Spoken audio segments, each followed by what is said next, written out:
اے ایمان والو، بہت ساری چیزوں کے بارے میں سوال مت کرو کہ اگر وہ بتا دیا جائے تو تمہیں برا لگے گا۔ ہوتا یہی ہے کہ انسان کو ہر چیز جاننا ضروری نہیں ہے۔ کچھ چیزوں میں انسان کو خاموشی اختیار کرنا چاہیے۔ جیسے مولانا جلال الدین رومی رحمۃ اللہ تعالی علیہ فرماتے ہیں کہ ایک آدمی کے پاس طوطا تھا اور بہت اچھا بولتا تھا۔ اس طوطے کی آواز کو سننے کے لیے بہت سارے لوگ آتے تھے۔ وہ سکھایا ہوا طوطا تھا، ٹرینڈ تھا، اور اس کو پنجرے میں رکھا گیا تھا۔ لوگ دیکھتے تھے اور سب کے سامنے وہ جو مالک کی سکھائی ہوئی باتیں تھیں بولتا رہتا تھا۔ طوطے کی زبان سے اچھی لگتی تھی باتیں۔ ایک دن ایسا ہوا، ہاں یہ بات میں آپ کو بتا دوں کہ طوطا پنجرے کے اندر کس کیفیت میں ہے وہ کسی کو نہیں معلوم، خالی اس کی آواز اچھی لگتی ہے، لوگ تماشا دیکھتے ہیں، لیکن ہے تو وہ قید نا، قید میں ہے، اس کی آزادی ختم ہو چکی ہے۔ طوطا ہمیشہ جنگل میں بھرے درختوں پر اڑنا پسند کرتا ہے، الگ الگ جگہوں پر بیٹھنا پسند کرتا ہے، لیکن اسے اگر قید کر دیا جائے تو اس کے ساتھ ظلم ہے۔ تو ایک زمانے کے بعد دور دراز سے ایک اور طوطا آیا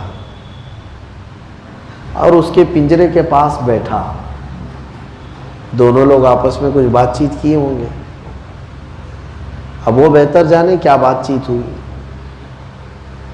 تھوڑی دیر کے بعد وہ آیا ہوا طوطا اڑ کر چلا گیا، اور یہ جو اندر بولنے والا طوطا تھا یہ بے ہوش ہو کر گر پڑا۔ مالک کو بڑا صدمہ لگا۔ مالک بہت اٹھاتا رہا لیکن طوطا اٹھتا نہیں تھا۔ پانی پلایا، دوا کرایا، لیکن اب بولتا ہی نہیں تھا۔ طوطا بولنا بند کر دیا۔ تو مالک نے طوطے کو پنجرے سے آزاد کیا کہ اب یہ میرے کام کا نہیں رہ گیا۔ اسے آزاد کیا، طوطا اڑ کر چلا گیا، اوپر جا کر درخت پر بیٹھا۔ بات کرنی آتی تھی طوطے کو، تو پھر بات چیت شروع کر دیا درخت پر جا کر۔ مالک نے کہا کہ تو نے میرے ساتھ ایسا کیوں کیا؟ وہ دور سے جو طوطا آیا تھا اس نے کیا سکھایا تجھے؟ کہا وہ میرا بھائی تھا، میں اس کے سامنے اپنے قید و بند کی شکایت کر رہا تھا کہ میری آزادی چھن گئی ہے، میں پنجرے میں رہتا ہوں اور تو کتنا خوشحال ہے کہ باہر اڑتا پھرتا رہتا ہے۔ تو میرے بھائی نے مجھے نصیحت کیا، تیرے قید ہونے کی وجہ تیرا بولنا ہے، تو بہت بولتا ہے اسی لیے تجھے قید کر کے رکھا گیا ہے، تیری آواز سننے کے لیے لوگ بےتاب ہیں۔ میں نے پوچھا کروں کیا؟ کہا چپ ہو جا، آزاد کر دیں گے۔ تو میرے بھائی کی نصیحت پر میں نے چپی ساتھ لی، بے ہوش ہو گیا، اور حقیقت میں مالک تو نے مجھے آزاد کر دیا۔ مولانا جلال الدین رومی رحمۃ اللہ علیہ اس واقعے کو لکھنے کے بعد فرماتے ہیں کئی مقامات ایسے ہیں جہاں زبان انسان کو اندر تک لے جاتی ہے، یا تو قید میں لے جائے گی یا موت تک لے جاتی ہے، اور بسا اوقات کفر تک بھی لے جاتی ہے۔ زبان کے حفاظت بہت ضروری ہے۔ ہر چیز میں ٹپنی کرنا بھی ضروری نہیں، ہر چیز میں کمنٹ کرنا بھی ضروری نہیں، ہر مسئلے پر بات کرنا بھی ضروری نہیں۔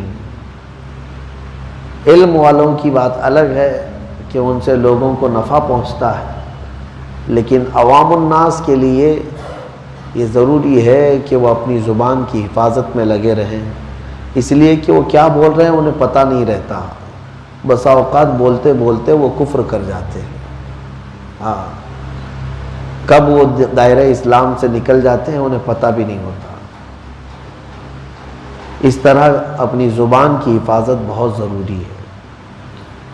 اور ایک بات مولانا جلال الدین رومی ایک دوسرے طوطے کا بھی ذکر کرتے ہیں، مثنوی شریف۔ مثنوی جو ہے مولانا کی کتاب ہے، اگر مطلق صرف اونلی مولانا بولے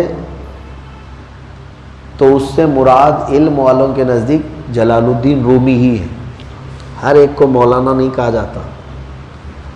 یہ ہمارے زمانے کی ایک پھیلی ہوئی عام سی بات ہے کہ اب یہاں ہر کوئی مولانا نہیں علامہ ہو گئے ہیں، اس سے کم تو کوئی پسند بھی نہیں کرتے۔ ہاں، چاہے الف با پڑھنا بھی نہ آتا ہو لیکن وہ علامہ کہلائیں گے، پوسٹر پہ اگر ان کا نام علامہ نہیں لکھو تو ناراض ہو جائیں گے۔ پڑھا کیا ہے؟ کچھ نہیں ہے، مدرسے میں جا کر کے ٹائم پاس کر کے 2-3 سال بھاگ کے آ گئے، وہ علامہ بھی ہیں، فہامہ بھی ہیں، مفتی بھی ہیں، جو بھی ہیں۔ بہرحال یہ زمانے میں ہول سیل ڈگریاں ہیں، قوم کو تو پوچھنا نہیں ہے۔ لیکن مولانا جلال الدین رومی جن کے علم کا حال یہ تھا کہ اپنے زمانے کے بڑے بڑے علماء ان کے پاس درس کے لیے آیا کرتے تھے، ان کو مولانا کہا جاتا ہے، صرف مولانا کہا جاتا ہے۔ خیر، مولانا ایک اور واقعہ لکھتے ہیں کہ ایک آدمی نے طوطا پالا تھا اور اس کو لا الہ الا اللہ سکھایا تھا، بہت اچھے انداز میں بولتا تھا، لا الہ الا اللہ، لا الہ الا اللہ۔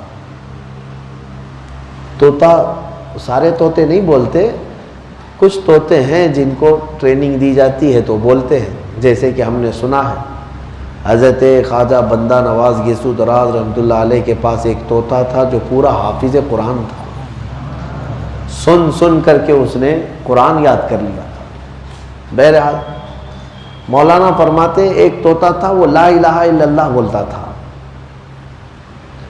تو مالک بھی اس کی اس تسبیح سے خوش ہوتا تھا، سنتا تھا۔ ایک دن ایسا ہوا کہ وہ پنجرے سے باہر طوطا گھر میں بیٹھا تھا، ایک بڑا بلہ آیا اور اس پر جھپٹا مار دیا، طوطے کے اوپر حملہ کر دیا، سیدھے اس کے منہ کو پکڑ لیا بلے نے، اور جیسے بلے نے گردن دبوچی وہ ٹائیں ٹائیں ٹائیں ٹائیں کرنے لگا اپنی اصلی آواز۔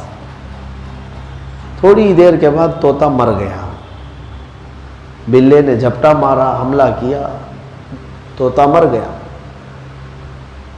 مالک کو یہ حادثہ نظر آیا، دیکھا، وہ بچا نہیں سکا طوطے کو، اور اس کے بعد وہ مالک طوطے کا بڑا غمگین، بہت رونے لگا۔ لوگ آئے اسے سمجھانے کے لیے کہ میاں طوطا ہی تو مرا ہے، پھر سے پال لینا، دوسرا طوطا مل جائے گا، اسے ٹریننگ دے دینا، وہ بھی بولے گا۔ مالک نے کہا مجھے طوطے کی موت پر یہ دکھ نہیں ہے، یہ رونا میرا اس بات پر نہیں، بلکہ اس بات پر ہے کہ میں اسے لا الہ الا اللہ سکھایا تھا، اچھی طرح بولتا تھا، لیکن جب بلے نے پنجہ مارا تو وہ لا الہ بولنا چھوڑ کر کے ٹائیں ٹائیں کرنے لگ گیا، جو میرا سکھایا ہوا کلمہ تھا وہ تو نہیں بولا۔ کہا تو پھر کیا ہوا؟ کہا مجھے ڈر اسی بات کا ہے کہ کہیں ہم ملک الموت کے آنے کے وقت سارا بھول نہ جائیں، ملک الموت جس وقت روح قبض کرنے کے لیے آئے تو پھر کہیں ہماری زبانوں سے بھی وہی اصلیت نہ نکل جائے، کلمہ نہ آئے زبان پر، ٹائیں ٹائیں کرنے لگ جائیں، کائیں کائیں کرنے لگ جائیں، گانے گاتے تھے تو گانے گانے لگ جائیں۔ ہاں، انسان کی جو اصلی فطرت ہوتی ہے وہ مصیبت کے وقت وہی بولنے لگتا ہے۔ میں آپ کو بتاؤں ایک چیز، کسی کو اگر آپ اچانک گردن پکڑ لیں، کچھ بھی کریں، بچپن سے بچوں کی عادت اماں اماں پکارنے کی رہتی ہے، کسی کو دبوچ لو تو بھی کیا آواز نکلتی ہے؟ اس کو کون سکھاتا ہے کہ اس وقت اماں اماں کہنا چاہیے؟ اماں ہوتی ہے کیا جب تم پکڑے ہوگے تو؟ کسی کو مار رہے ہو تو اماں کیوں کہتا ہے؟ وہاں نہ ماں ہوتی ہے نہ ماں آنے والی ہے تمہیں بچانے کی۔ یہ اصل مسئلہ ہے کہ انسان کی فطرت ہے کہ جو اس کی اصلیت ہوگی وہ مصیبت کے وقت اس کی زبان پہ آئے گی۔ ہاں، تو روح نکلنے کے وقت، ملک الموت کے آنے کے وقت اگر تمہاری اصلیت یہی رہی کہ تم صرف اور صرف دنیا میں گانے گاتے رہے، جھوٹ بولتے رہے، اور ایسی ہی ڈائلاگ میں ہی اپنی زندگی گزارتے رہے تو روح نکلنے کے وقت بھی تمہاری زبانوں پر وہی جملے آئیں گے۔ ہاں کچھ لوگ وہ ہیں جن کو میں نے خود دیکھا ہے بزرگوں میں، ہمارے علماء میں، کہ وہ بیٹھتے اٹھتے اللہ اللہ اللہ اللہ کہا کرتے، تو جب ان کو بہت زیادہ تکلیف بھی آتی تو اماں نہیں پکارتے تھے اللہ۔ یہ کیسے؟ ان کی اصلیت مصیبت کے وقت باہر آتی ہے، تکلیف کے وقت ان کی زبان پر آ جاتی ہے۔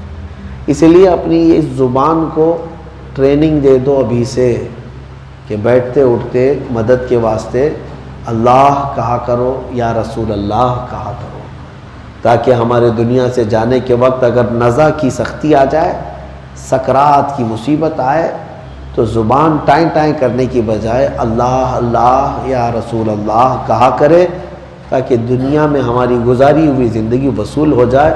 میرے آقا صلی اللہ علیہ وسلم نے فرمایا من کان آخر کلامہ لا الہ الا اللہ دخل الجنہ، جس کا مرنے سے پہلے سب سے آخری جملہ لا الہ الا اللہ ہوگا وہ سیدھے جنت میں چلا جائے گا۔ یہ میرے آقا کا فرمان ہے۔